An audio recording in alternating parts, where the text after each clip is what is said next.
અંદર રોષ જોવા મળી રહ્યો છે।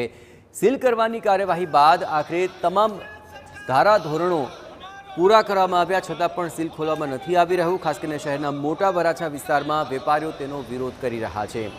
તુલસી ઓર્કિડમાં એનઓસી ના હોવાથી દુકાનો સીલ કરાય।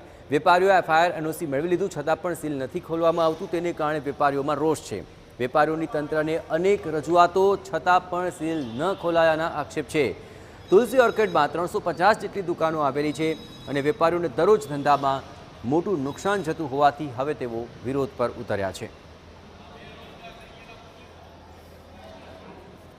અમને આ 10 દિવસથી અમારી આ તુલસી આર્કેટ આખું સીલ મારવામાં આવેલું હતું, ત્યારે અમારી પાસે એનઓસી નહોતું, ફાયર એનઓસી ફક્ત નહોતું, એ રિન્યૂ કરવાનું બાકી હતું। અમારું રિન્યૂ થઈ ગયું અને આ 4 તારીખથી રિન્યૂ થઈ ગયું છે, તેમ છતાં અમને કોઈ ખોલવા માટે પરમિશન નથી આપતા।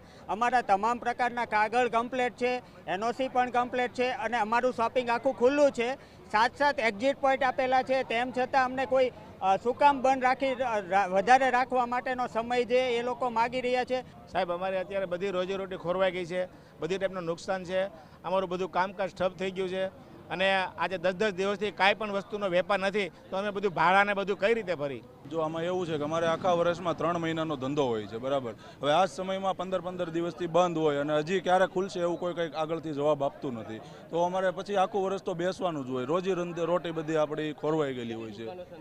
અહીંયા આપણે 300 આસપાસ 350 આસપાસ બધી દુકાનો છે, બરાબર। બધા જ લોકો અહીંયા આવીને રોજે સવારે આવીને બેસે, બસ શું કરવાનું? ઉપર જઈએ બધે આપણે અરજી કરીએ, કોઈ કાંઈ જવાબ આપતા નથી અત્યારે। રાજકોટ